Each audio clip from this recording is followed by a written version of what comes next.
अस्सलाम वालेकुम। नई वीडियोस के लिए चैनल को सब्सक्राइब जरूर कीजिए और बेल आइकॉन के बटन को दबा दीजिए। शुक्रिया।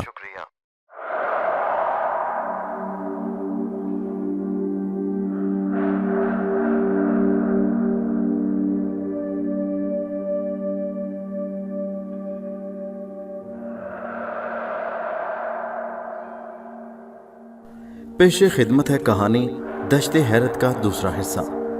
अम्मी कहने लगी, बेटे मुझे मालूम है कि अभी भी बहुत से सवालात तुम्हारे जहन में घूम रहे होंगे, मगर बेटे तुम्हें मालूम है याद माजी अजाब है और मेरा हाफिजा कायम है। मेरे थके हुए जहन को आराम करने दो, आगे के हालात तो मुझे बताने ही हैं। अब जबकि तुम्हारे अब्बा इस दुनिया में नहीं तो तुम एक बहुत बड़ा फ़र्ज़ पूरा करना है जो तुम्हारे वालिद का तुम्हारे ऊपर कर्ज है। मगर अब इशा की नमाज़ पढ़कर सो जाओ, मुझे भी अपना वजीफ़ा पूरा करना है, बाकी बातें कल। मेरे ख्यालात कुछ देर मुंतशिर रहे, मगर नमाज और दुआ के बाद नींद आ गई। सुबह आँख खुली तो फजर की अजान हो रही थी। ये भी अल्लाह की नेक हिदायत थी, वरना आँख खुलती तो सूरज चमक रहा होता। मैंने नमाज पढ़ी और सिद्के दिल के साथ दुआ की कि अल्लाह मुझे आने वाले वक्त में साबित कदम रखना और मैं वो काम करूँ जिससे अल्लाह और उसका रसूल खुश हों और मेरी माँ को सुकून मिले। उस सुबह के बाद मैं एक नया पुरअज़म नुमान हैदर था। अभी तो मुझे उस मिशन के बारे में कुछ मालूम नहीं था, बकौल अम्मा, जिसका पूरा करना मेरे ऊपर अब्बा का कर्ज था। उस सुबह कॉलेज जाने को दिल बिल्कुल नहीं चाह रहा था, मगर अम्मा के इसरार पर जाना ही पड़ा। बेटा तालीम की तरफ से तुम गफलत बिल्कुल न बरतना। मैंने अम्मी को थोड़ा तंग करते हुए कहा कि मुझे ज़्यादा पढ़ने की क्या ज़रूरत है, अल्लाह का बड़ा करम है। खबरदार जो तुम अपने पैसे पर कभी अकड़े। मैं अपने साथ लाखों की दौलत लेकर आई थी और तुम्हारे अब्बा के पास भी ख़ानदानी तौर पर बहुत दौलत की फरावानी थी। तुम्हारे बाप को बड़े साईं ने एक भारी रकम देकर अपने से जुदा किया था, जिसके मसलिहत वही जानते थे, मगर तुम्हारे अब्बा ने दिन रात मेहनत की। ये उन्होंने अपने ऐशो इशरत के लिए नहीं किया था, बल्कि अभी तुम्हारे इल्म में नहीं है कि उनके तवस्सुत से कितने फलाही इदारे चल रहे हैं। फिर रात आई, ये तीसरी रात थी, जब मैं अम्मा की ज़ुबानी उनकी कहानी, अपनी ख़ानदान की कहानी सुन रहा था। हाँ बेटा, नवाब खालू ने मेरी शादी सादे मगर पुरवकार तरीके से की। घर पर ही निकाह हुआ, थोड़ा मगर बुजुर्ग लोगों ने शिरकत की। तुम्हारे नाना के घर का हिस्सा लड़के वालों के घर का हिस्सा बना। मैं खाला के घर से रुखसत होकर अपने ही घर में आई। वहाँ हमारा एक हफ्ता तक क़याम रहा। मेरा ख्याल था कि तुम्हारे अब्बा मुझे लेकर अपने इलाके में जाएंगे, मगर उन्होंने मुझे बताया अब हम कराची चलेंगे। दरअसल हमारे ख़ानदान में ये पहली शादी है जहाँ बुजुर्गों से हटकर सिर्फ लड़के की अपनी पसंद शामिल हुई है। साबरा, तुम्हारे वालिद और उनके बुजुर्ग की दीनी खिदमत को देखते हुए मेरे वालिद ने तुमसे शादी करने पर मजहबी तौर पर तो इजाज़त दे दी थी, मगर इसको मेरी नाफरमानी करार दिया और उसकी पादाश में मुझे इलाका बदर कर दिया गया था, ता वक्ते के मेरी पहली औलाद नरीना पैदा हो और मैं उसे अपने कबीले में शामिल करके नस्ल का ये सिलसिला कायम करूं।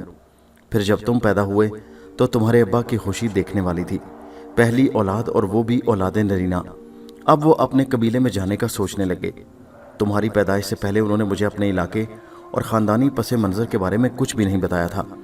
मुझे सिर्फ खालू की ज़ुबानी ये मालूम था कि तुम्हारे अब्बा का ताल्लुक़ किसी बहुत ही साहिब इज़्ज़त और सरवत और मजहबी इस्लाफ से है। एक दफ़ा मैंने पूछने और जानने की कोशिश की तो तुम्हारे अब्बा ने मना किया। साबरा, सब्र करो, वक्त इंशाल्लाह आने वाला है जब तुम मेरे साथ मेरे दश्ते हैरत में चलोगी। मगर अफसोस, कुदरत को शायद कुछ और ही मंजूर था, वो अपनी आखिरी ख्वाहिश पूरी ना कर पाए। मेरे बेटे, मुझे ऐसा लगता है कि जैसे उन्हें कुछ इशारे मिल रहे थे। उन्होंने मुझे चांदी के एक छोटे से खोल में एक तावीज़ दिया और कहा, साबरा, ज़िंदगी और मौत का इख्तियार अल्लाह के पास है, किसी को आने वाले वक्त का पता नहीं। तुम ये तावीज़ मेरे बाद नुमान को दे देना। बेटा, फिर उसके कुछ अरसे के बाद तुम बमुश्किल 5 साल के थे कि तुम्हारे अब्बा हमें अकेला छोड़कर हमेशा के लिए चले गए। नुमान, मैंने तुम्हारे माँ और बाप दोनों बनकर तुम्हें पाला है, तुम्हें कभी बाप की कमी महसूस नहीं होने दी। मगर मेरी ज़िंदगी देखो, माँ बाप अकेला छोड़ गए, फिर तुम्हारे अब्बा का साथ जल्दी छूट गया, मगर मैं इस परवरदिगार की इनायत से ज़िंदगी को सब्र और शुक्र के साथ गुजारती रही हूँ। अब तुम माशाल्लाह जवान हो और मेरे बुढ़ापे का सहारा। मैं तुम्हें अपने से एक पल के लिए भी जुदा नहीं कर सकती और ना करना चाहती हूँ, मगर तुम हैदर बिन हैदर की औलाद हो। तुम्हारे बाप ने कहा था कि तुम इस ख़ानदान का नाता वहीं से जोड़ोगे जहाँ से तुम्हारे अब्बा ने इसे तोड़ा था। गोया अब तुम्हें अपने शजरे नस्ब की जड़ तक पहुँचना है। बेटे, मैं तुम्हें तुम्हारे अब्बा की शख्सियत के कौन कौन से रोशन पहलू बताऊँ। मैंने और अपनी ज़िंदगी में कभी एक वक्त की भी नमाज कज़ा करते हुए नहीं देखा। यही हाल रोज़ों का था। खैरात व सदक़ात का ये हाल था कि लगता था कि वो सब कुछ अल्लाह की राह में लगाकर खुद खैरात और सदक़ात पर ज़िंदगी गुजार देंगे, मगर जितना वो अल्लाह की राह में खर्च करते उसका दुगना अल्लाह दे देता। मैंने तुम्हें बताया कि फ़याज़ अली एडवोकेट हमारे मामली मामलात की देखभाल करते हैं। वो तुम्हें उन इदारों का बताएंगे जो तुम्हारे अब्बा के ज़ेरे सरपरस्ती फलाही तौर पर चल रहे हैं। बेटे नुमान, तुम्हारे अब्बा इस दुनिया के मादी माहौल में रहते हुए भी रूहानी थे। साथ साथ उन्हें इंसानियत अजीज़ थी, कौम अजीज़ थी, मुल्क अजीज़ था, माशरत और तहजीब अजीज़ थी। इसलिए वो सबको सही इक़दार से रोशनास कराते रहे।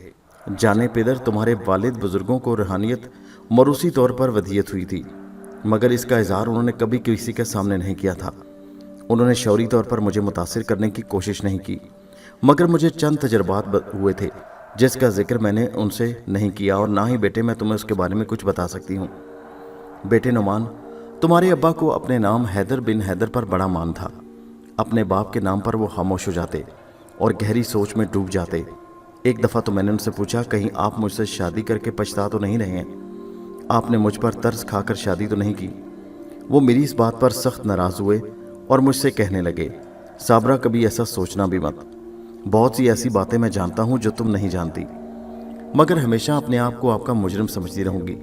मुझसे शादी की पादाश में ही आप ऐसी ज़िंदगी गुजार रहे हैं। साबरा, तुम बिल्कुल बेचैन ना होना।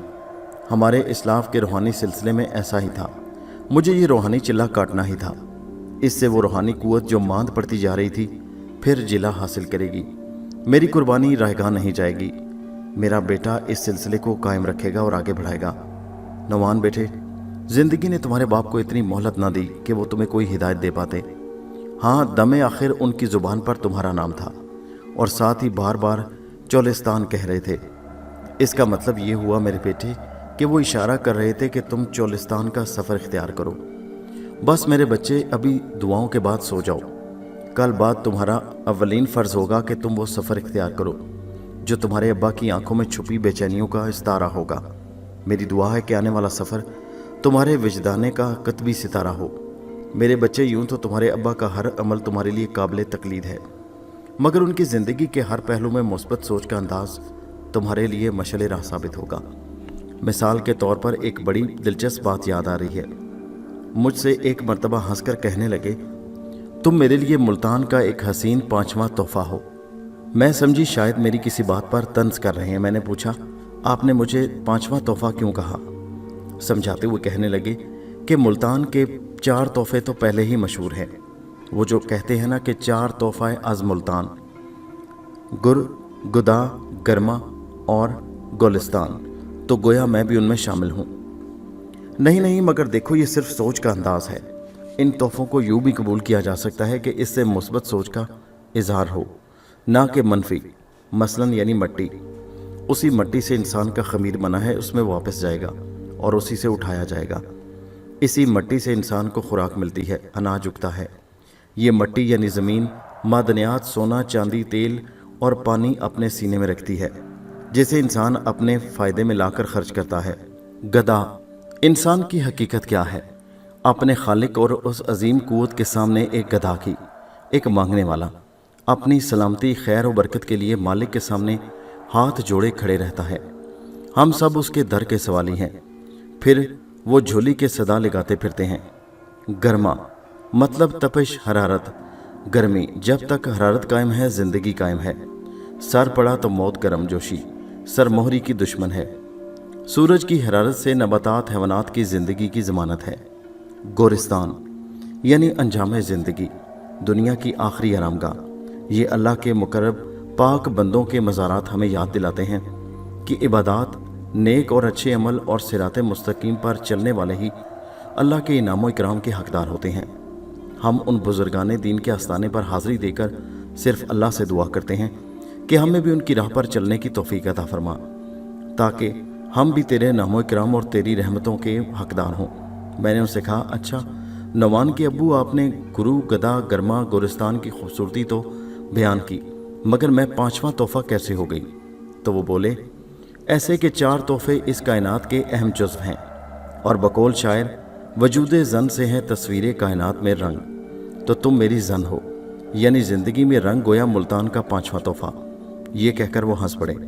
غرض یہ کہ میرے بیٹے تمہارے ابا ہمیشہ اچھی بات کرتے تھے۔ اس روز کے بعد میرے شب و روز کا محور بدل گیا۔ تعلیمی سرگرمیوں کے ساتھ ساتھ میں نے ایڈوکیٹ فیاض سے ملاقات کی۔ ابا جان کے کاروبار کی تفصیل کو سمجھا۔ ایڈوکیٹ صاحب انکم ٹیکس اور بزنس اکاؤنٹ کی پریکٹس کرتے تھے، انتہائی ایماندار اور قانون پسند۔ انہوں نے اماں کی معاملہ فہمی، انتظامی صلاحیت اور کاروبار پر گرفت کی تعریف کی۔ ابا کی طرف سے جاری کئی فلاحی ادارے، دینی مدرسے خوش اسلوبی سے چل رہے تھے۔ اس کا انہوں نے کبھی پرچار نہیں کیا۔ ادھر سے اطمینان حاصل ہونے کے بعد مجھے اپنے خاندان کا پس منظر جاننے کا شوق اور تجسس بھرپور طریقے سے ابھرا۔ مجھے یاد تھا کہ اماں نے بتایا تھا کہ ابا کی زبان پر آخری وقت میں میرا نام اور لفظ چولستان تھا۔ مجھے اتنا تو معلوم تھا کہ علاقہ چولستان جنوبی پنجاب یعنی سرائکی علاقے کا مشہور صحرا ہے، مگر نام کے سوا مجھے مزید معلومات کچھ نہ تھیں۔ ابا کے انتقال کے بعد ان کا کمرہ جس میں وہ عبادت اور مطالعہ کرتے تھے یا کاروباری سلسلے سے لوگوں سے ملاقات کرتے تھے، بند رہتا تھا۔ اماں کبھی کبھی خود ان کی کتابوں کی جھاڑ پونچھ کر دیتی تھی، پھر تالا لگا دیتی۔ ایک دو دفعہ انہوں نے مجھ سے کہا بھی تھا کہ بیٹا ابا کی کتابوں کو دیکھنا، یہ بڑی قیمتی کتابیں ہیں، اس لحاظ سے کہ انہوں نے اپنے شوق مطالعہ اور پرتجسس طبیعت کی تسکین کے لیے نہ جانے کہاں کہاں سے جمع کر رکھی تھی۔ میں ہاں ہوں کر کے ٹال دیتا، مگر اب اچانک دلچسپی پیدا ہو گئی تھی کہ شاید ابا کی کتابوں اور کاغذات سے اپنے خاندانی ارتقاء تک پہنچنے میں آسانی ہو اور کوئی صحیح سمت میں نشاندہی ہو جائے۔ اس رات اماں کی طبیعت کچھ ناساز تھی، ہلکا ہلکا سر میں درد تھا۔ میں نے کئی بار کہا کہ چلیں کسی ڈاکٹر کو دکھا لیتے ہیں، مگر وہ شروع سے ہومیوپیتھی کی قائل تھیں۔ ایک لکڑی کے چھوٹے سے بکس میں پتلی پتلی شیشیوں میں سفید چھوٹی چھوٹی گولیاں بھری ہوئی تھیں، بس وہ اپنی چھوٹی موٹی تکلیفوں کا اسی سے علاج کر لیتی تھیں۔ چند گولیاں کھا کر وہ اپنے کمرے میں لیٹ گئیں۔ بے شک ان کے سر میں درد ہوگا، کبھی کبھی وہ اداسی اور یادیں ماضی میں کھو جاتی، بس پھر خاموش اور بستر پر لیٹ جانا ان کا علاج تھا۔ اس رات ان کی وہی حالت تھی۔ جب ان کی آنکھ لگ گئی تو میں نے ان کی میز کی دراز سے ابا کے کمرے کی چابی نکالی اور ابا کا کمرہ کھولا۔ اس سے پہلے شاید ہی میں کبھی اکیلا اس کمرے میں گیا ہوں گا۔ کمرہ اندھیرے میں ڈوبا ہوا تھا، کھڑکیوں میں بھاری پردے پڑے ہوئے تھے، ایک مخصوص خوشبو اس کمرے میں پھیلی ہوئی تھی، ہر سو ایک پراسرار خاموشی۔ پھر مجھے کمرے میں پرندے کی پھڑپھڑاہٹ سنائی دی۔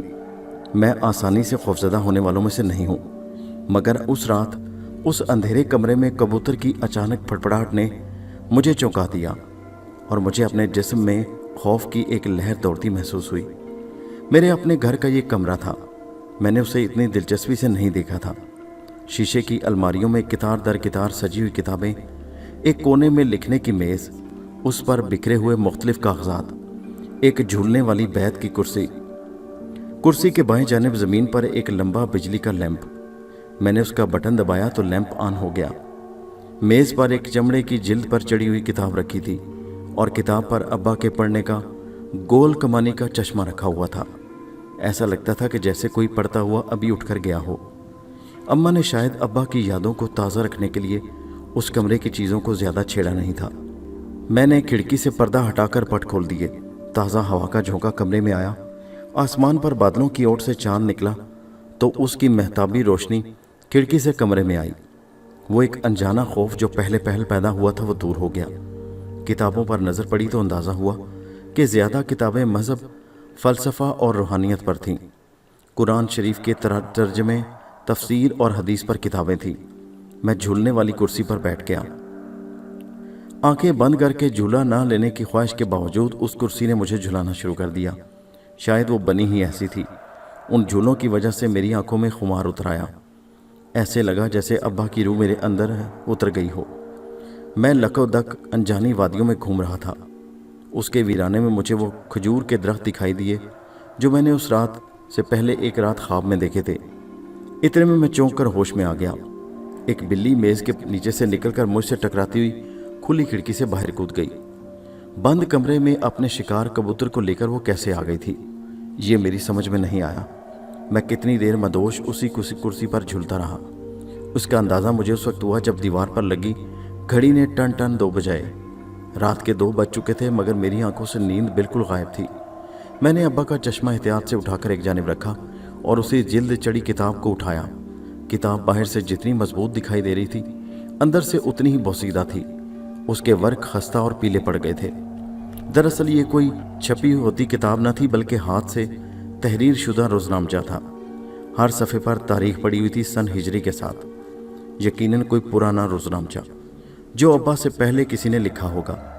आखिरी सफ़ात के कागज़ तो पीले थे, मगर तहरीर ज़्यादा पुरानी नहीं लग रही थी।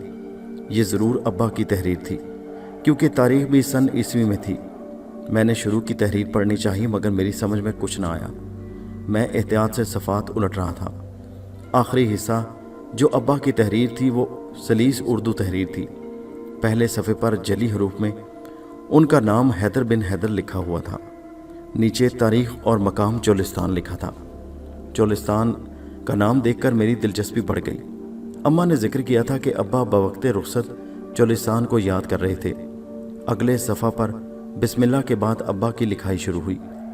मैं हैदर बिन हैदर अपनी इस पैदाइशी हवेली में जो नस्ल दर नस्ल हमारे बुज़ुर्गों की रिहाइश कर रही है, आज गालिबन आखिरी रात गुजार रहा हूँ। आखिरी यूँ कि मुझे हुक्म मिला है कि कल सुबह के बाद मैं ना सिर्फ इस हवेली से बल्कि चोलिस्तान की हदूद से भी बाहर चला जाऊँ। ये एक लाजमी घर बदर होगा। आज नमाज के बाद, मगरिब की नमाज के बाद बाबा साईं ने मुझे अपने हुजरे में बुलाया। जब मैं पहुँचा तो वो नमाज अदा कर चुके थे। उनकी दाढ़ी आंसुओं से तर थी। उन्होंने आगे बढ़कर मुझे सीने से लगाया, मेरे माथे पर बोसा दिया, बहुत मोहब्बत के साथ मुझे अपने तख्त पर बिठाया। यही वो तख्त था जिस पर वो हमेशा इबादत करते थे। इस पर बैठकर मैंने बचपन में उनसे कुरान शरीफ पढ़ा था। बाबा साईं खुद हाफिज़ कुरान थे, लेकिन उन्होंने अपने नाम के साथ लफ्ज़ हाफिज़ इस्तेमाल नहीं किया। फरमाते हैं कि मैंने अपने तौर पर कुरान हिफ्ज़ किया है, तस्दीक के लिए कभी किसी को नहीं सुनाया। अब खुद याफ्ता हिफ्ज़ कलाम की सनद कितनी मुस्तनद है, इसकी सच्चाई खुद खालिक के कलाम के इंसाफ पर है। तख्त पर बैठने के बाद उन्होंने मेरे सर पर हाथ रखा। बहुत गुलगीर आवाज़ में मुखातिब हुए, बेटा कल तक तुमसे नाराज़ था, मगर आज नहीं। मैं इसलिए नाराज़ था कि तुमने मेरी पसंद पर अपनी पसंद को बरतरी दी। तुम्हारे इनकार से मुझे बड़ा दुख हुआ। वजीफ़ा और इस्तिखारा के बाद रात मुझे ख्वाब में ये शबी दिखाई दी कि तुम्हारी अपनी पसंद का तुम्हें हक है। फिर रात मैंने सहरा में पीरो मुर्शिद के ज़ेरे साया हिसार में बैठकर चिल्ला किया। मुझे हुक्म हुआ, क्योंकि चूँकि औलाद ने बहरहाल इनकार किया, लिहाजा उसकी पादाश में पहला अगर बेटा हुआ तो उसे चोलिस्तान की जिला वतनी इख्तियार करनी पड़ेगी। फिर अल्लाह अपने करम से आने वाली नस्ल को पहले सिलसिला हसब नसब से मुंसलिक कर देगा। बाबा साईं ने मेरे सर पर हाथ रखते हुए कहा, मेरे बेटे हैदर, मैंने तुम्हारा नाम अपने नाम पर एक ख़ास वजह से रखा है। यानी अगर तुमने अपने बेटे का नाम बिलफर्ज नोमान रखा तो उसके आगे हैदर लगाओगे, और यूं हैदर का नाम भी पहचान बनेगा। पहचान का मैंने लफ्ज़ क्यों इस्तेमाल किया ये तुम अभी नहीं समझोगे। बेटे, तुम्हारी पैदाइश के वक्त तुम्हारी वालदा ज़िंदगी और मौत के दरमियान झूल रही थी और उन पर जान करने का आलम था। उन्होंने हसरत भरी निगाहों से तुम्हें देखा। मैंने उठकर तुम्हें उनके सीने से लगा दिया। तुम्हारी माँ के चेहरे पर एक तेज़ चमक पैदा हुई और उन्होंने पुरसकून रौनक चेहरे के साथ इंतकाल किया। ये निशानी थी दुनिया के अंधेरों से आखिरत की रोशनी की तरफ सफ़र की। हैदर बेटे, मैंने तुम्हें माँ और बाप दोनों बनकर पाला है। तुम्हारे बचपन में तुम्हारे साथ बच्चा बनकर खेला हूँ। फिर तुम लड़कपन को आए तो मैंने ख़ानदानी रिवायत को पहली मर्तबा तोड़कर तुम्हें अपने रूहानी हिसार से बाहर स्कूल पढ़ने भेजा। जब मुल्तान शरीफ में हज़रत बहाउद्दीन ज़िक्रिया रहमतुल्लाह के मुतबरक नाम पर यूनिवर्सिटी कायम हुई तो मुझे ये अलका हुआ कि तुम वहीं से इस्लामियात की तालीम हासिल करो। यही वजह थी कि मैंने तुम्हें मुल्तान नवाब हुसैन साहब के पास भेजा ताकि तुम उनकी मदद से वहाँ दाखिला ले सको, क्योंकि नवाब हुसैन का वहाँ बहुत असर और रसूख है। नवाब हुसैन भी ख़ानदानी तौर पर नजीबुल तरफ़ैन हैं, इसलिए मैंने उन्हें वहाँ मज़ारात का मुंतज़िम मुकर्रर किया था। मेरे पास वक्तन फ़वक्तन काम के सिलसिले में आते रहते हैं। उस दौरान गुफ्तगू उन्होंने अपनी 3 बेटियों का जिक्र किया और ये कि बड़े की उन्होंने पतन शरीफ में हज़रत बाबा फरीदगंज शक्कर रहमतुल्लाह के सिलसिले से मुतल्लिक़ किसी नौजवान से शादी कर दी है। दरमियानी बेटी शादी की उम्र को है और तीसरी बेटी अभी छोटी है। मैं जब तुमको मुल्तान तालीम के लिए भेजने का सोच रहा था तो मैंने नवाब हुसैन को तलब किया और बताया कि मैं अपने बेटे हैदर को तुम्हारे साथ भेज रहा हूँ। मेरी दिली ख्वाहिश है कि वो अपनी तालीम के साथ साथ इस्लामी इजाज़त के तहत अपनी पसंद की शादी भी करे। इस सिलसिले में मैं तुम्हारी मंझली बेटी के लिए ख्वास्तगार हूँ, बशर्ते कि तुम्हारी बेटी और बीवी भी राज़ी हों। नवाब हुसैन इस मेरी ख्वाहिश पर बहुत खुश हुए और कहने लगे, साईं, इससे बढ़कर मेरे लिए खुशकिस्मती की बात क्या होगी कि मेरी बेटी आपकी खिदमत करे।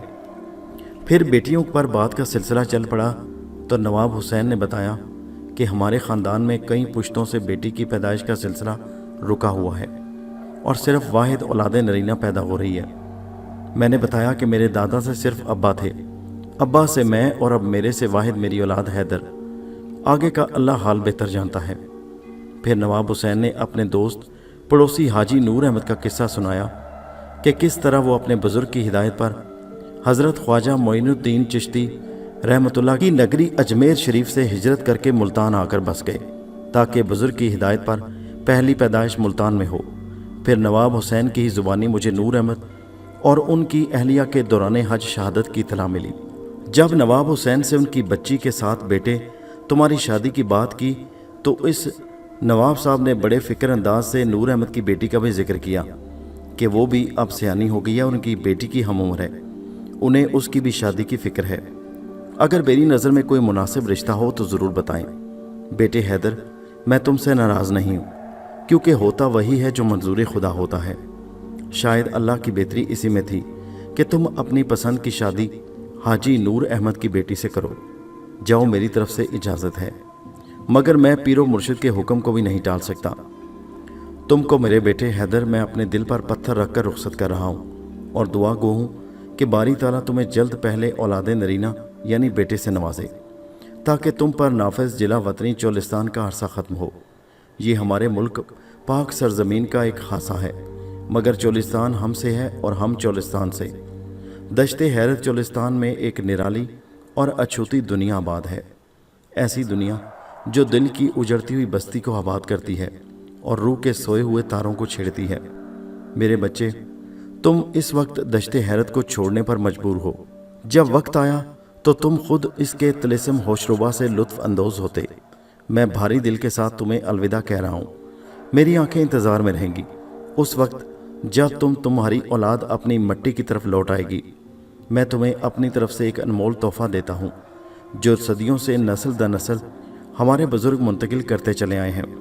ये कहकर वालिद मोहतरम ने अपने गले से एक छोटा चांदी का खोल उतारा और चूम कर मेरे गले में डाल दिया। फरमाने लगे कि मेरे लख्ते जिगर, इसमें वो इसमें आज़म है, वो कलाम इलाही है जो तुम्हें तुम्हारी आने वाली नस्ल को शैतानी चालों से महफूज रखेगा। जाने पिदर, अगर मैं तुम्हें नसीहत करने लगूं तो एक दफ्तर दरकार होगा। इंसान अपने तजुर्बे, बेसख्त मेहनत और लगन से ज़िंदगी की भट्टी में तप कर जो कुछ सीखता है वो उसकी ज़िंदगी का सरमाया होता है। खुदा के फजल से हमारे यहाँ दीनी और रूहानी तालीम का सिलसिला नस्ल दर नस्ल चला आ रहा है। दुनियावी इल्म की अहमियत अपनी जगह है। मैंने इसलिए चाहा कि तुम बहाउद्दीन ज़िक्रिया यूनिवर्सिटी में आला तालीम के लिए दाखिला लो। बस मेरी एक ख्वाहिश और नसीहत है कि तुम अपनी औलाद को भी दीनी और दुनियावी तालीम देना। अपने बाद ये तावीज़ उसके गले की जीनत बनाना। तुम अपने बाप दादा की सरजमीन में चोलिस्तान में पैदा हुए, यहीं जवान हुए। इसी सहरा के गुमशुदा नखलिस्तान का जिक्र तुमने सुना है। बेटे, इंसान का वकार सिर्फ इसी तौर पर महफूज रह सकता है कि वो अपने असल को ना छोड़े, और जिस तरह पौधे को जड़ से उखाड़ दिया जाता है तो वो सूख जाता है, इसी तरह इंसान अपने असल को छोड़कर परवान नहीं चढ़ सकता। बेटे, इसको हमारी सराइकी ज़ुबान में थेडियल दिया कहा जाता है, यानी जिसे उखेड़ दिया गया उसे दुगना दिया गया। मेरी राहत जानो कल क्या क्या बातें याद आ रही हैं। वक्त थोड़ा है और बातें बहुत। तुम अपने ही घर में एक रात के मुसाफिर हो। पाक सरजमीन की ये इलाकाई ज़ुबान है, मगर अपनी मिठास और दिलसोजी के साथ एक मौसर फसी व बलीग ज़ुबान है। इसके रूहानी अज़मत और वकार, आहंग व शीरनी का मुँह बोलता सबूत हज़रत ख्वाजा ग़ुलाम फ़रीद रहमतुल्लाह का सराइकी कलाम है, जो इस ज़ुबान की बारीकियों से वाकिफ़ है वो ख्वाजा फरीद की काफियों को हर इंसान के दिल की आवाज़ कहते हैं। कलाम फरीद एक फ़लसफ़ा का नाम है, इंसानियत का फ़लसफ़ा। इसलिए इनका कलाम सिर्फ सराइकी ज़ुबान के शायकीन के लिए नहीं बल्कि पूरी इंसानियत के लिए निशान मंजिल है। मज़ीद ये कि यहाँ एक सबक है, एक तरीक़ा ज़िंदगी है जिसको इंसान अपना कर अपनी तकमील की तरफ गामज़न हो सकता है। ख्वाजा साहब के अंदाज़ो बयान में वो क़ुव्वत है जो हिर्सो लालच की इस दुनिया में इंसान नमा हैवानों की अपनी शीनी बयानी, सूज़े कलाम और अज़म से इस रास्ते पर चलने के लिए मजबूर कर सके जो हकीकी रास्ता मुस्तकीम है। मैं बड़ी देर से गर्दन झुकाए बाबा साईं की बसीरत अफरोज़ बातें सुन रहा था। शायद मेरे चेहरे के तासुर से बाबा साईं को अंदाज़ा हो गया कि उस वक्त ख्वाजा साहब की शायरी के राज़ो मूज़ इतनी गहराई से समझ नहीं पा रहा जो बाबा साईं चाहते थे। कहने लगे, नन्हे खिलौने, हाँ मैं तुम्हें इसी नाम से याद कर रहा हूँ। जब तुम उम्र के इस हिस्से में थे जब वाकई मेरे लिए खिलौना थे, तुम अपने खिलौनों से खेलते थे और मैं तुमसे खेलता था। जब तुम थक जाते तो मेरे सीने से लिपट जाते और मैं तुम्हें कहानियाँ सुनाया करता। अगर कहीं थक कर रुक जाता तो तुम आगे सुनाने की जिद करते, हत्ता कि तुम्हें नींद आ जाती। मैं किन किन बातों को याद करूं मेरे बच्चे, तुझे क्या क्या समझाऊं। मेरी दुआएं साथ होंगी जो तुमको दुनिया के तागूती अंधेरों से बचाकर रूहानियत को तजल्ली बख्शेंगी। कलाम अल्लाह और हदीस रसूल पाक सल्लल्लाहु अलैहि वसल्लम के बाद तुम हज़रत ख्वाजा ग़ुलाम फ़रीद रहमतुल्लाह के कलाम को भी ज़रूर अपने ज़ेरे मुतालिया रखना। ये बातें सिर्फ तुम्हें मार्फत की बातें सिखाएगा बल्कि तुम्हारी ज़ुबान और ज़मीन के शगुफ्ता राज खोलेगा। हज़रत ख्वाजा का कलाम याद होना अहले चोलिस्तान के नज़दीक इल्मियत की दलील है। बेटा, हम चोलिस्तान को उनके कलाम में अपनी ज़ात और अपने माहौल की इतनी भरपूर अक्कासी मिलती है कि हम वजद में आ जाते हैं। फिर बाबा साईं की आवाज़ बदल गई। कहाँ वो एक मौलम की तरह बातें कर रहे थे, फिर अचानक सिर्फ एक गमज़दा बाप बन गए जिनका जवान बेटा एक नामालूम मुद्दत के लिए उनसे जुदा हो रहा था। वो तख्त से नकाहत के आलम में उठे, अपनी किताबों की अलमारी खोली और एक मुजल्लद किताब निकाली। मुझे देते हुए बोले कि ये वो तहरीरी ख़जाना है जो बुज़ुर्गों के हाथों तहरीर होता मुझ तक पहुँचा है, इल्म हिकमत और नसीहतों से भरपूर। मैं कुछ तहरीरें लाया हूँ, अब बाकी खाली सफ़ात तुम्हारे जुम्बिश कलम के मुंतज़िर हैं। मैं और बाबा साईं रात ढले तक एक दूसरे को देखते रहे। फिर जाने कब मेरा सर उनके सीने पर रखा गया और मैं बचपन की वादी में पहुंचकर बच्चों की तरह खराटे लेने लगा। वो मेरा सर अपने सीने से हरगिज़ न हटाते, मगर वक्त थोड़ा था। सुबह सूरज निकलने से पहले मुझे चोलिस्तान छोड़ देना था।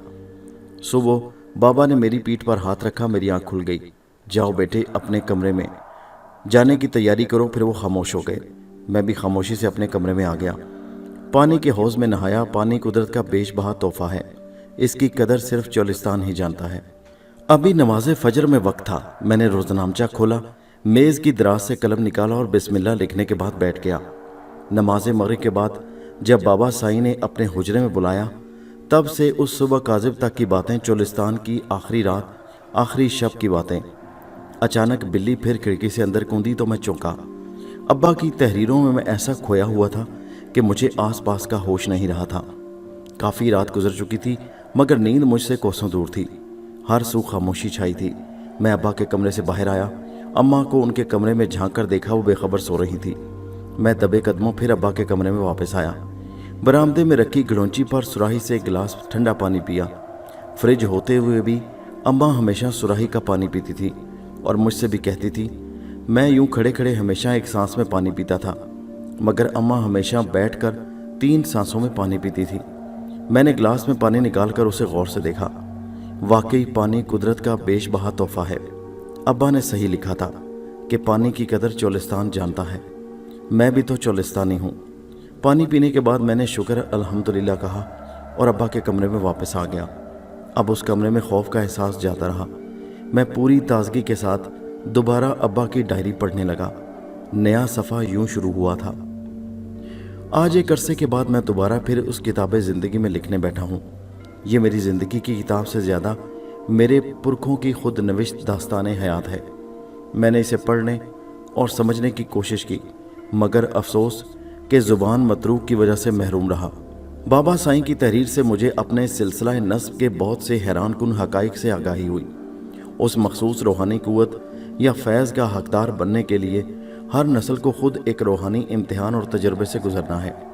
افسوس کہ جب میرا وقت آیا تو میں بابا سائیں کی خواہش پر اپنی خواہش کو ترجیح دے رہا اور یوں ایک طرح کی نافرمانی قرار پائی اور میں اس فیض خداوندی سے محروم کر دیا گیا، مگر سلسلہ ختم نہیں کیا گیا۔ اب ایک عرصہ جلا وطنی کا گزار کر چلا کاٹ کر میں نے اپنی منمانی کا کفارہ ادا کر دیا ہے۔ اب وہ روحانی فیض میری اولاد کو بخشا جا سکتا ہے۔ قدرت نے اپنی فیاضی سے مجھے میرا بیٹا نعمان بخشا ہے۔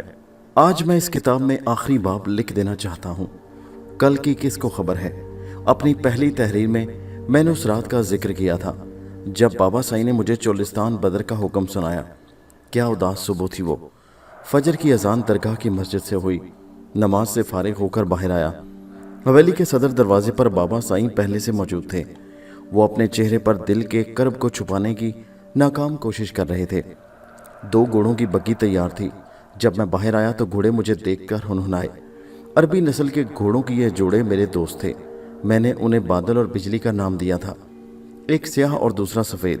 یہ دونوں ابھی کم عمر تھے کہ کسی نے بابا جان کو تحفتاً دیے تھے۔ زین لے کر جب میں ان کے استبل میں جاتا تھا تو دونوں مجھے دیکھ کر مارے محبت کے اچھلنے لگتے تھے اور ایسا لگتا کہ ہر ایک چاہتا ہے کہ زین اس پر کس جائے۔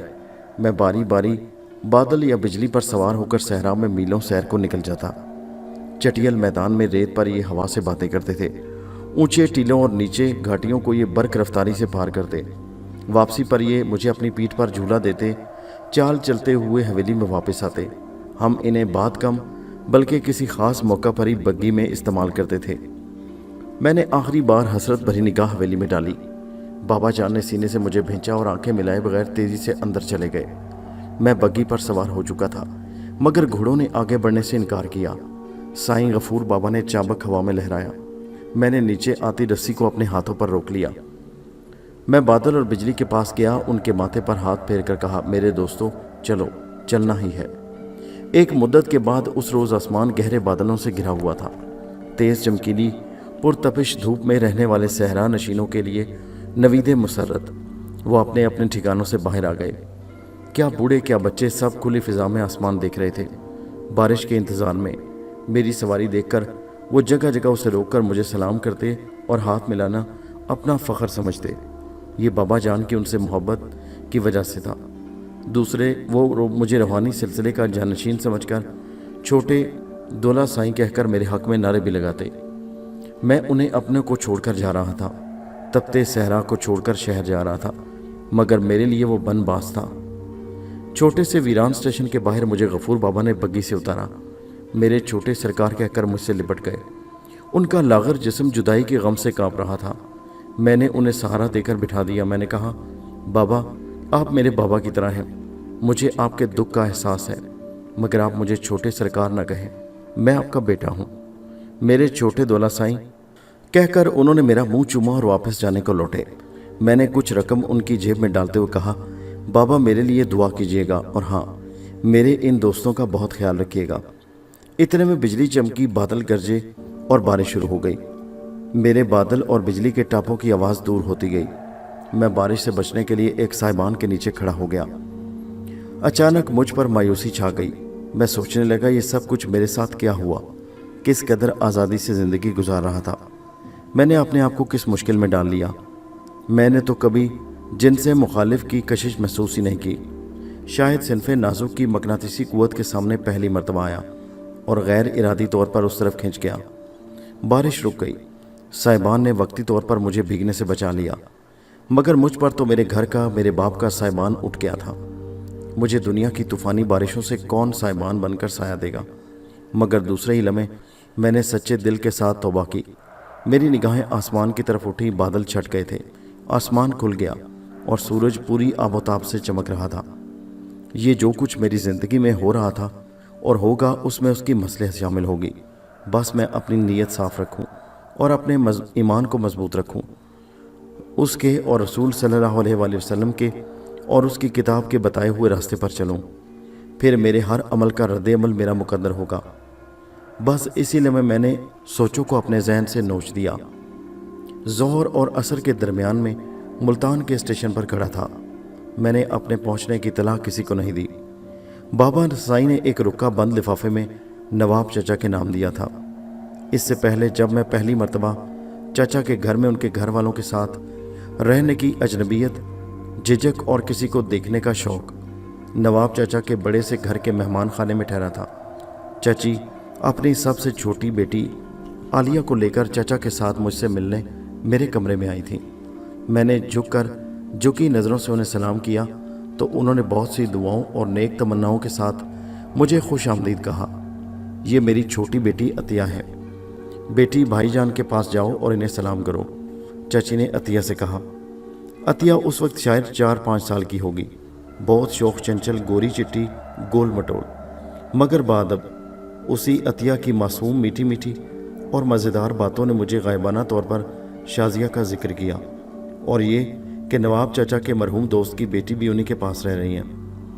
دوسرے روز جب پہلی مرتبہ وہ دونوں میرے کمرے میں ناشتے کی ٹرے لے کر داخل ہوئیں تو یوں انہیں اچانک اپنے سامنے دیکھ کر گھبرا گیا۔ جی آپ جڑواں بہنیں ہیں؟ میں نے بے تک کی بات کی۔ پھر شازیہ نے صابرہ کا اور صابرہ نے شازیہ کا تعارف کروایا۔ وہ پہلی جھلک، وہ پہلی بات جو ہمارے درمیان ہوئی، نہ جانے صابرہ کے چہرے پر اس کی شخصیت میں کیا جادو تھا کہ میں سب کچھ بھول بیٹھا۔ بابا سائیں اور نواب چچا کی خواہش پر چند روز جو مزید رہا اس میں میری نگاہیں صابرہ کی جھلک دیکھنے کے لیے تلاش کرتی رہیں۔ پھر ملاقات نہ ہوئی۔ عطیہ سے کرید کرید کر صابرہ کی باتیں پوچھتا، وہ معصوم مزے مزے سے شازیہ اور صابرہ کی باتیں بتاتی۔ صابرہ کے متعلق مجھے ہر بات اچھی لگتی تھی۔ مجھے آج بھی تعجب ہے کہ میں نے کس طرح ہمت کی، کہ کس طرح میں نے اپنے بابا سائیں کے پوچھنے پر ان کی سوچ کے برعکس اپنی پسند کا اظہار کر دیا تھا۔ ہماری شادی ہو گئی۔ اس اجزاء کا مستحق مجھے بابا جان کے مستحق شفقت، پدرانہ اور نواب چچا کی فراخ دلی اور نیک نیتی نے بنایا تھا۔ نواب چچا کی وسعت نظری اور اچھائی کا صلہ انہیں جلدی مل گیا۔ شازیہ کی شادی ان کے اپنے خاندان میں ایک نوجوان سے ہو گئی، وہ ڈاکٹر تھا۔ شادی کے بعد میں صابرہ کو رخصت کر کے نواب چاچا سے ملک اس گھر میں لے آیا جو میرے مرحوم سسر حاجی نور احمد اور اب صابرہ کی ملکیت تھا۔ شادی سے پہلے مجھے صابرہ کے مالی سرمایے کے متعلق کچھ علم نہیں تھا اور نہ مجھے کوئی دلچسپی تھی۔ خدا کے فضل سے بابا سائی نے ایک معقول رقم نواب چاچا کی معرفت مجھے دی تھی۔ جب ایک ہفتہ گزر گیا تو صابرہ مجھ سے کہنے لگی، آپ کو یاد ہے کہ آپ یہاں کیوں آئے تھے؟ ہاں، تمہیں حاصل کرنے۔ جی نہیں، تعلیم حاصل کرنے، یونیورسٹی میں داخلہ لینے۔ میں نے ہنس کر کہا، تم ہی تو میری یونیورسٹی ہو، اب کہیں داخلے کی ضرورت نہیں، تمہیں پڑھ لیا تو سب کچھ پڑھ لیا۔ خیر یہ تو میرے دل کی بات تھی، مگر رہے دل کے لیے پاسبان عقل، تو اب ہمیں سنجیدگی سے سوچنا ہے اپنے اگلے راہ عمل کے لیے۔ کیا ہماری زندگی صرف اتفاقات پر مبنی ہے؟ نہیں، شاید ایسا نہیں۔ اب دیکھو، تمہارے ماں باپ محض اتفاق سے اجمیر شریف سے ملتان نہیں آ گئے، خاص طور پر اس لیے کہ ان کی اولاد یہاں ہو۔ پھر بابا سائیں اور نواب چچا کے تعلقات کے نتیجے میں میں یہاں آیا، تمہیں دیکھا، تمہیں چاہا۔ پھر ہمارے پیر و مرشد نے اپنے حصار سے باہر جانے کی ایک طرح سزا دی یا کفارہ ادا کرنے کو کہا۔ اب ہم ایک بندھن میں جکڑ گئے ہیں۔ یہ سب کچھ زندگی کی منزلیں ہیں جو اب تک ہم نے طے کی ہیں۔ ابھی اپنے انجام تک پہنچنے میں بہت سی کڑیاں ملانی ہیں۔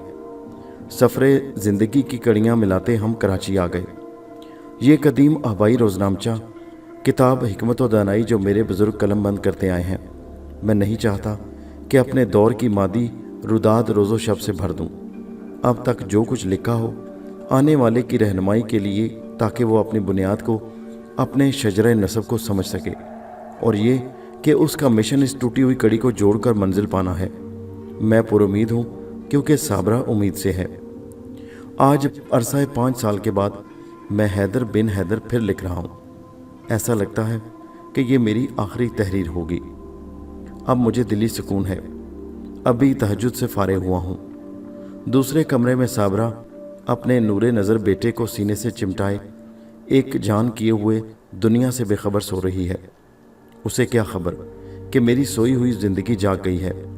رب نے مجھے میرے بیٹے نعمان کی صورت میں عزت بخشی ہے کہ میں دوبارہ اپنی خاندانی عزت کی صف میں کھڑا رہ سکوں۔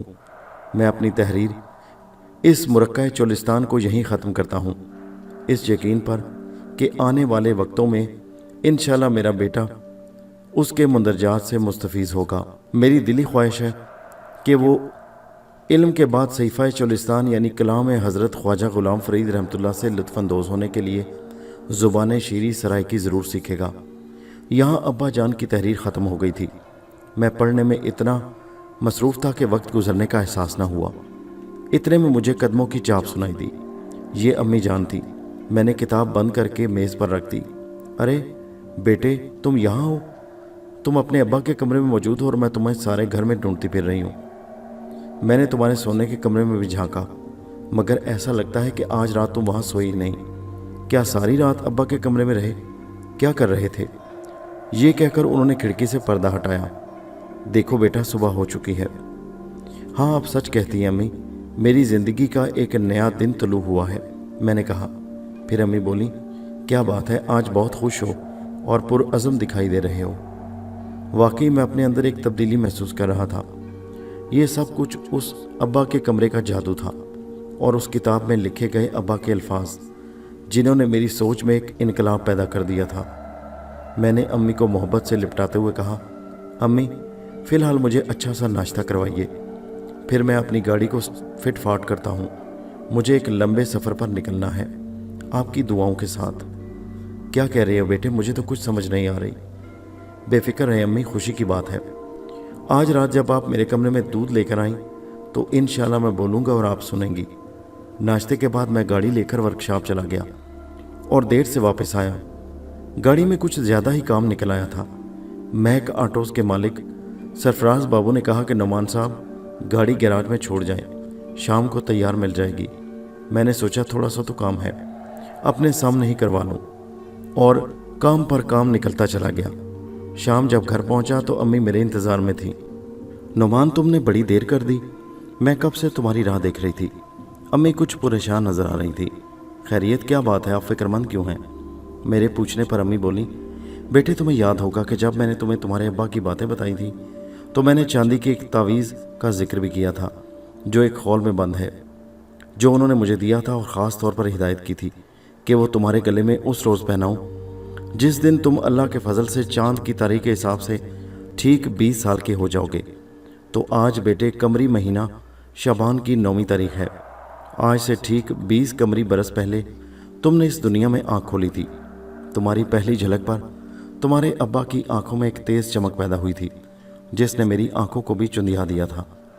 ہاں، تو وہی تعویذ تمہارے گلے میں ڈالنے کے لیے اسے لے کر صبح تمہارے کمرے میں دیکھ رہی تھی تو میں کہیں رکھ کر بھول گئی۔ جب تم گاڑی ٹھیک کرانے چلے گئے تو مجھے خیال آیا، مگر تعجب ہے نعمان، اب وہ مجھے تعویذ نہیں مل رہا۔ خدا معلوم کہاں رکھ کر بھول گئی ہوں، ہر جگہ تلاش کر لیا۔ ہاں بیٹے، تمہیں شاید اس تعویذ کی اہمیت کا اندازہ نہیں۔ ایسی بابرکت چیز کا گم ہو جانا اچھا شگون نہیں ہوتا۔ میں بڑی زور سے ہنسا۔ یہ ہنسنے والی بات نہیں نعمان، آؤ ہم تلاش کریں۔ میں نے قمیض کے بٹن کھول کر سینے پر لٹکا ہوا تعویذ اماں کو دکھایا۔ ارے یہ تم نے پہن رکھا ہے؟ امی نے سخت حیرانی اور انتہائی خوشی سے کہا۔ جی امی، یہ مجھے اپنے کمرے میں میز پر رکھا ہوا ملا تھا۔ مجھے یاد تھا آپ نے مجھے بتایا تھا کہ ابا نے آپ کو کوئی تعویذ دیا تھا، یہ سوچتے ہوئے کہ آپ رکھ کر بھول گئی ہوں گی۔ میں نے اپنے گلے میں ڈال لیا تھا اور آپ کو اتار کر دے دوں گا، مگر باہر جانے کی جلدی میں بھول گیا۔ چلو شکر ہے، یہ نیک عمل تم نے خود کر لیا۔ انشاءاللہ یہ کلام تمہیں خطرات سے بچائے گا اور برکت نصیب کرے گا۔ اماں نے دعا دیتے ہوئے اطمینان کا اظہار کیا۔ رات حسب معمول امی دودھ لے کر آئیں اور سنجیدگی سے بولیں، دیکھو نعمان، میری بات غور سے سننا، ہنسی میں نہ اڑا دینا۔ اب تم عمر کے اس حصے میں آ گئے ہو کہ اس کے متعلق سوچنا میرا فرض ہے۔ کس کے متعلق امی؟ کچھ بتائیں تو صحیح۔ ارے بھائی، تمہاری شادی اور کیا۔ توبہ، میں نے تو سمجھا پتہ نہیں کیا خاص بات ہے جو آپ کہنا چاہتی ہیں۔ نہیں نعمان بیٹا، یہ یوں ہی ہنسی مذاق میں اڑانے والی بات نہیں، خاص طور پر تمہارے لیے، اس لیے کہ اس سلسلے میں تمہارے ابا مجھے ہدایت دے چکے ہیں، اور تمہیں تو معلوم ہے کہ تمہارے ابا نے پسند کی شادی کی تھی، اسی وجہ سے اپنے بابا یعنی تمہارے دادا سے ناراضگی مول لی تھی۔ اب میں نہیں چاہتی کہ پھر وہی ہو، مگر اب زمانہ بدل چکا ہے امی۔ ہاں، مگر تمہارے لیے نہیں، امی نے سنجیدگی اور حکمانہ لہجے میں کہا۔ نعمان، یہ نہ بھولو کہ تمہارا تعلق ایک روحانی خانوادے سے ہے جس کی اپنی روایات رسم و رواج ہیں، तुम उनसे रूगर्दानी नहीं कर सकते। अम्मी को मादरी मोहब्बत के साथ साथ यूं नसीहत करते देखकर बहुत अच्छा लगा। एक पुरवकार और मुस्तहकम माँ की सोच। मैंने हथियार डाल दिए। वैसे मेरे फर्माबरदार बेटे, अगर तुम अपनी उम्र के तकाजे में किसी को पहली नज़र में पसंद कर बैठे तो बेटा तुम ख़ानदानी वजाहत और रूहानियत के मौरूसी सिलसिले से मुनक़ता हो जाओगे। अगर तुम्हारी पहली पसंद तुम्हारे सिलसिला नसब के मेयार पर पूरी ना उतरी, अब्बा के साथ भी यही हुआ था। उन्हें तो एक ख़ास अरसे के बाद बहाली की खुशी सुनाई गई, वो भी इसलिए कि तुम्हारे नाना का अजमेर शरीफ में हज़रत ख्वाजा मोइनुद्दीन चिश्ती रहमतुल्लाह के खिदमतगारों में शुमार होता था। अच्छा अम्मी, अब्बा ने आपको मेरी शादी के मुतालिक ये कहा था वो इतना अरसा पहले? हाँ नवान, जब तुम 5 साल के होने वाले थे तो वो भी जब कुरान पाक की तिलावत करने बैठते थे तो तुम्हें अपने साथ बिठा लेते और तुम्हें कुरानी कायदे का सबक देते। उस ज़माने में अक्सर वो खामोश हो जाते और उनकी आंखें पुरनम हो जाती। तुम्हें प्यार करते हुए मुझसे कहते कि साबरा, शायद मैं वो वक्त देख ना पाऊँ। तुम्हारे मुतालिक, तुम्हारी तालीम व तरबियत, बल्कि शादी के मुतालिक हिदायत देते थे। कहते थे कि इस हकीकत से आगाह हूँ कि आने वाला वक्त बहुत बदल चुका होगा, मगर इस्लाम की हकानियत और उसकी कदरें अपनी जगह अटल रहेंगी। हम अपने शजरे की रूह से बाप की तरफ से एक ही कड़ी में पिरोए हुए हैं। अलबत्ता माँ की तरफ से वो ख़वातीन ज़नान खाने जगह पाती रही हैं जिनका ताल्लुक़ रूहानी तौर पर बुजुर्गाने दीन से बनता था। जैसे तुम अपनी मिसाल ले लो, मगर इसमें भी बड़ों की पेशगी रजामंदी शामिल हो। अगर वक्त ने वफा की तो फिर, वरना जिम्मेदारी साबरा तुम पर होगी। अम्मी इस बात पर खुश थीं कि मैं हर तरह की फरावानी होने के बावजूद तालीम की तरफ से गफलत नहीं बरत रहा था। कॉलेज बराबर जाता रहता था। उस कॉलेज में मुझे पहले सिर्फ उसका नाम अच्छा लगा। रोल कॉल के वक्त सोफिया के नाम पर हल्के से मुतरन्नम आवाज़ में ये सर की आवाज़ आती। कुछ दिन तक मैं सिर्फ आवाज़ से मुतारिफ रहा। क्लास ख़त्म हो जाने पर वो पिछले दरवाजे से ही बाहर चली जाती। क्लास टीचर की करख्त आवाज़ में भी मुझे नाम सोफिया चिश्ती बहुत भला लगता था और कानों में रस घोल देती थी। फिर हवा के दोष पर यह सर की सदा मेरे कानों से दिल में उतर जाती। ऐसा लगता कि जैसे किसी ने बेचैन सितार के तारों को छेड़ दिया हो। लेकिन अजीब सी बात थी कि अभी तक मैंने उसे देखा नहीं था, पहचाना नहीं था। अच्छा नहीं लगता था कि मैं सिर्फ उसी के यस सर पर पीछे मुड़कर देखूं। मगर किसी तालीमी इदारे में जहां को एजुकेशन हो, ख्वाह कितने ही पाबंदियां हो, जान पहचान को रोका नहीं जा सकता। फिर जब प्रिंसिपल पुराने जब्बार खान की रुखसत के बाद नए प्रिंसिपल खुशनूद अहमद मुकर्रर हुए तो कॉलेज में फ़िज़ा और हो गई। सर खुशनूद अहमद निसाबी तालीम के साथ साथ गैर निसाबी सरगर्मियों को अहमियत देते थे, मसलन तकरीर, मुकाबला, बहस मुबासा, ड्रामा और खेल कूद। कहते थे कि तालीमी डिग्री के साथ शख्सियत को उभारने में दूसरी एक्टिविटीज़ भी बहुत अच्छा किरदार अदा करती हैं। मजलिस अमल ने मुबाहसे का अहतमाम किया। मौजू बहुत दिलचस्प था कि वजूद ज़न से है तस्वीर कायनात में रंग। मैं यूँ तो शायद अपनी तन्हाई पसंद तबीयत की वजह से मैं मुबाहसे में हिस्सा लेता, मगर जब मैंने करारदाद की मुवाफ़क़त में बोलने वालों में सोफिया चिश्ती का नाम देखा तो हिम्मत करके अपना नाम करारदाद की मुखालफत में शामिल करार दिया।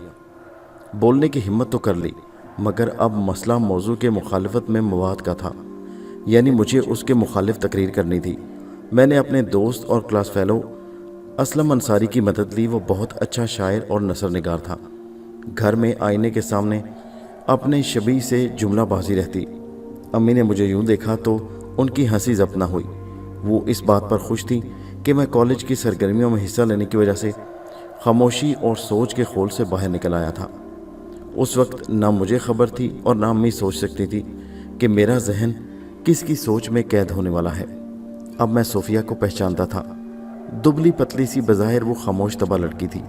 अलग थलग बज़ाहिर इसलिए कि जब वो मुबाहसे में बोलती तो सामने वालों के परखचे उड़ा देती, मगर पुरजोश पुरमगज़ दलाइल के साथ आवाज़ में ठहराव कायम रहा। ज़ाहिर है कि वो अव्वल इनाम की मुस्तहिक करार पाई। मुझे हैरानी हुई कि मैंने तीसरा इनाम कैसे हासिल कर लिया। इस मुबाहसे के बाद हमारी मुलाकात क्लास के अलावा कभी कभी लाइब्रेरी में हो जाती थी, वो भी सिर्फ हल्की सी मुस्कुराहट के साथ, गर्दन हिलाने तक महदूद थी। हमने इससे ज़्यादा कभी एक दूसरे को जानने की कोशिश नहीं की थी, या कम अज़ कम सोफिया ने नहीं। उस वक्त तक कुछ ना सोचने का सोचकर भी मैं बहुत कुछ सोच रहा था। इंसान जब तालिब इल्म होता है, ख्वाह लड़का हो या लड़की, उस वक्त अपनी ज़िंदगी की हंगामा खेजी में अक्सरियत ये सोचती है कि हम शादी ब्याह के चक्कर में नहीं पड़ेंगे। मगर वक्त गुजरने के साथ साथ सोच बदल जाती है और गलत फैसले हो जाते हैं। मगर सोफिया के लिए मैं आहिस्ता आहिस्ता दूसरे अंदाज से सोचने लगा। मुझे अपनी मुश्किलात का बखूबी इल्म था। मेरा ताल्लुक़ एक रूहानी खानवादे से था जिसकी तरफ मुझे लौट कर जाना था। अभी तो वो सफ़र बाकी था जो मेरे आबाई सहराई मस्कन की पुरस्रारियत से वाकिफ़ कराना। अब्बा के ख़ानदानी रोज़नामचे से और अम्मी की बातों से मुझे इस शर्त का इल्म था कि अपने मसलक से मुंसलिक होने के लिए मुझे ऐसे साथी का इंतखाब करना था जिसका रूहानी तौर पर किसी बुजुर्गाने दीन से कोई ताल्लुक़ बनता हो। सोफिया से अगर कभी मेरी बात होती भी थी तो वो सिर्फ़ तालीम के सिलसिले में। उससे ज़्यादा मुझे उसके बारे में कुछ पता नहीं था कि किस ख़ानदान से ताल्लुक़ रखती है, उसके माँ बाप कौन है या कहाँ रहती है। मैं चाहता तो थोड़ी सी कोशिश से ये सब कुछ मालूम हो सकता था, मगर तबीयतन ऐसा नहीं था। सिर्फ एक ढारस थी। सोफिया के नाम का आखिरी हिस्सा चिश्ती ज़ाहिर करता था कि उसका हसब नसब चिश्ती सूफ़ी हज़रत ख्वाजा मोइनुद्दीन चिश्ती रहमतुल्लाह से ज़रूर होगा। फिर एक रोज़ कुदरती तौर पर मौका मिल गया। इस्लामियात की क्लास में सूफियाए कराम का हिंदो पाक में इस्लाम की तरवीज के सिलसिले में खिदमात का जिक्र हो रहा था। इस्लामियात के टीचर मजमून की संजीदा नोयत के बावजूद अपने निजी अंदाज़े गुफ्तगू से लतीफ़ पैराइया में पढ़ाते थे। तालिब इल्मों से हंसी मजाक भी था। उनके किसी सवाल का जवाब सोफिया सही तरीके से ना दे पाई तो वो कहने लगे, सोफिया चिश्ती, तुम्हारा पूरा नाम ही इतना पुरतकद्दस और बायसे इज़्ज़त है कि मैं तुम्हें कुछ कह नहीं सकता। बल्कि सच्ची बात तो यह है कि हिंदुस्तान और पाकिस्तान के मुसलमान तुम्हारे बुज़ुर्गों के एहसानमंद हैं कि उनकी तालीम और तबलीग की वजह से आज हम कलमा पढ़ने वाले हैं। सोफिया कहने लगी, सर, मैं अल्लाह की शुक्रगुजार हूँ, मगर जैसा कि रसूल सल्लल्लाहु अलैहि वसल्लम ने फरमाया कि किसी को किसी पर फजीलत नहीं सिवाय तकवा के, तो सर आप मुझे मेरे नाम से नहीं बल्कि मेरे अमल से परखें। सोफिया की ऐसी बातें और अंदाज मुझे उससे और करीब कर रहा था, मगर इस ज़हनी गुर्बत से भी डर रहा था। अपनी सोच को सिर्फ अपनी हद तक महदूद रखता। उसके इज़हार की कोई सूरत नज़र नहीं आती, इसलिए कि मुझे एक नामालूम सफ़र पर निकलना था। न जाने क्या हालात पेश आए, कितना वक्त लगे, कब वापस आऊँ। फिर तकदीर में होगा तो ऐसा होगा जैसा दिल चाहेगा। सोफिया के जुमले मेरे जहन में घूम रहे थे कि आप मुझे मेरे नाम से नहीं बल्कि मेरे अमल से परखें। बात तो सही है। उस हकीकत के बावजूद जब रिश्ते नाते जोड़ने का कोई सिलसिला होता है तो हसब नसब ज़ात पात फ़िरका ख़ानदानी शतजरा सब कुछ कुरेदा जाता है। खैर ये इस बातें सोचने का वक्त नहीं था। सिनफ़े नाजुक की कशिश के बावजूद मैं सोफिया से कभी कभार खुलकर बेतकल्लुफ़ से बात नहीं कर सका। कभी अचानक लाइब्रेरी में आमना सामना हो जाता तो हम दोनों अपनी अपनी जगह झिझक जाते। उसके झिझकने के अंदाज से अंदाज़ा होता कि वो मुझे आम क्लास फेलोज़ की तरह नहीं लेती। फिर आहिस्ता आहिस्ता उल्फत की फितरत ने कुर्बत पैदा की। अब हम आपस में लाइब्रेरी में मिलने पर झुकने के बजाय मुस्कुरा कर एक दूसरे को सलाम करते। फिर सलाम से बात हाल अहवाल तक पहुंची। फिर आप और तुम से नुमान और सोफिया पर आ गए। शुरू में किताबों पर बातें होती। उसकी क्लासिकल अंग्रेज़ी लिटरेचर और उर्दू अदब की दिलचस्पी ने मेरे अंदर भी मुताले का शौक़ पैदा किया। फिर हम शेल्फ में सजी हुई बंद किताबों के खूबसूरत राज़ो न्याज के अल्फाज में एक दूसरे से बातें करने लगे। बात आगे बढ़ती गई, मगर हमारे कदम लाइब्रेरी से बाहर न बढ़े। मैं सोफिया को अपने ख़ानदानी पस मंज़र के बारे में सब कुछ बता देना चाहता था, मगर दरपेश वही सफ़र था कि क्या हालात पेश आएंगे। सोफिया अपने बारे में खामोशी इख्तियार किए हुए थी। मुझे सिर्फ इतना मालूम था कि वो वस्ती पंजाब से आई है, मगर उसकी ज़ुबान कुछ और कहती थी। ख़ुद उसने कभी मेरी रिहाइश के बारे में जानने की कोशिश नहीं की।